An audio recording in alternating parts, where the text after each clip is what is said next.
भारत में कुछ ऐसी चोरियां हुई है जिन्हें न तो देश भूल पाया और न ही दुनिया। वो ठग थे जिन्होंने मेहता जैसे टैक्स चोरों को लूटा, बिना बंदूक, बिना खून, बस दिमाग से। इतना साफ सुथरा खेल कि पुलिस भी उन्हें पकड़ नहीं पाई। ये कहानी है 1987 की, जब एक नकली सीबीआई टीम ने असली अफसरों से ज्यादा चालाकी दिखाई और देश की सबसे हाई प्रोफाइल ठगी को अंजाम दिया। कि तपती गर्मियों में दिल्ली की गलियों में एक ऐसी वारदात हुई जिसने पूरे सिस्टम की नींव को हिला दिया। एक नामी व्यापारी की दुकान पर अचानक सीबीआई का छापा पड़ा। अफसरों की टीम, सरकारी भाषा, दस्तावेज और रौब, सब कुछ इतना असली था कि किसी को शक ही नहीं हुआ। अफसरों ने कहा कि उन्हें सूचना मिली है कि इस दुकान में काला धन रखा गया है, और फिर शुरू हुआ छानबीन का सिलसिला। गहनों की जांच, दस्तावेजों की मांग, और फिर धीरे धीरे पूरा माल जब्त कर लिया गया। व्यापारी को चेतावनी देकर टीम वहां से चली गई। अगले दिन जब वो व्यापारी असली सीबीआई ऑफिस गया तो उसे पता चला कि ऐसी कोई रेड तो हुई ही नहीं, और तब खुला राज, वो पूरी टीम ही नकली थी। न वे अफसर थे, न उनके कागज असली, और न ही उनकी मंशा। ये कोई आम चोर नहीं थे, बल्कि एक ठगों की टीम थी जो खुद को सीबीआई बताकर बड़े बड़े भ्रष्ट अमीरों को लूटती थी। इस टीम का मास्टरमाइंड था अजय सिंह, एक ऐसा शख्स जो पढ़ा लिखा, समझदार और बेहद शातिर था। उसके लिए यह सिर्फ चोरी नहीं थी, बल्कि एक सिस्टम के खिलाफ बगावत थी। उसके मुताबिक जब देश का हर दूसरा अमीर आदमी टैक्स चोरी कर रहा है, काला धन जमा कर रहा है, तो उनसे पैसा निकालना गलत नहीं। अजय की टीम में था पवन, एक बुजुर्ग आदमी जो दिखने में भोला था लेकिन मौके पर शेर बन जाता था। डरते डरते भी इतना बड़ा खेल खेल जाता कि सामने वाला सिर्फ देखता रह जाए। साथ ही दो और साथी थे, रणवीर और जगदीश, जिनका काम था पूरी प्लानिंग को जमीन पर उतारना। हर बार ये टीम एक नई जगह, नए नाम और नए नकली सरकारी पहचान के साथ रेड करती। उनका टारगेट होता वही लोग जो खुद भी किसी न किसी गैर कानूनी काम में शामिल हों। अजय का मानना था कि ऐसे लोग कभी शिकायत नहीं करेंगे क्योंकि वो खुद दोषी हैं।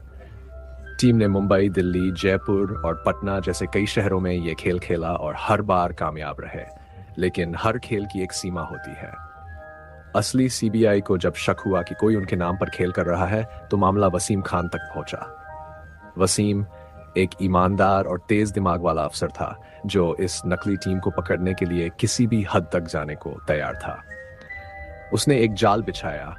कोलकाता में एक फर्जी सूचना फैलाई गई कि एक नेता के घर भारी मात्रा में काला धन है। उसे पूरा यकीन था कि अजय की टीम इस पर जरूर छापा मारेगी। वसीम की टीम ने पूरी तैयारी कर ली।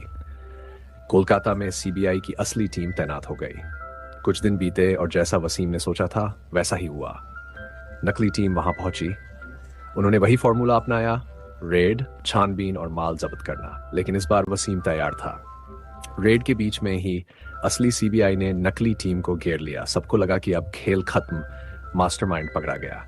लेकिन कहानी में सबसे बड़ा ट्विस्ट तब आया जब पता चला कि जिन लोगों को पकड़ा गया है वो तो नकली टीम थी। मतलब अजय और उसकी असली टीम ने इस रेड के लिए कुछ और लोगों को ट्रेन किया था और खुद असली रेड एक दूसरी जगह कर डाली थी। उन्होंने असली रेड की, असली माल उठाया और चुपचाप निकल गए बिना कोई सुराग छोड़े। वसीम हैरान था। उसका चेहरा बताता था कि उसने अपनी जिंदगी में कभी इतनी चालाकी नहीं देखी। वो गुस्से में भी था और प्रभावित भी। अजय की टीम फिर गायब हो चुकी थी। कौन थे वो, कहां से आए थे और अब कहां हैं, किसी को नहीं पता। अजय सिंह एक ऐसा नाम था जो शायद अब किसी फाइल में दबा पड़ा होगा या किसी अखबार की पुरानी हेडलाइन में। लेकिन उसका खेल, उसकी चालाकी और उसका सिस्टम को मात देने का तरीका हमेशा याद रखा जाएगा। उसने साबित किया कि दिमाग अगर सही तरीके से लगाया जाए तो कानून के सबसे मजबूत किले भी हिल सकते हैं। यह कहानी सिर्फ चोरी की नहीं, बल्कि एक सोच की थी। एक ऐसे इंसान की सोच जो सिस्टम की खामियों को समझ गया था और उसे ही अपना हथियार बना लिया। शायद वो चोर था, लेकिन उसका निशाना गलत नहीं था। शायद वो कानून से बाहर था, लेकिन उसका तरीका कानून से तेज था। और शायद इसलिए आज भी लोग कहते हैं स्पेशल ओलंपिक्स सिर्फ एक टीम नहीं थी, वो एक आइडिया थी। जो लोग वीडियो में आखिरी तक बने रहे, उनसे हाथ जोड़कर विनती है कि चैनल को सब्सक्राइब जरूर करें। आपका सपोर्ट हमें और बेहतरीन कंटेंट बनाने के लिए प्रेरित करता है।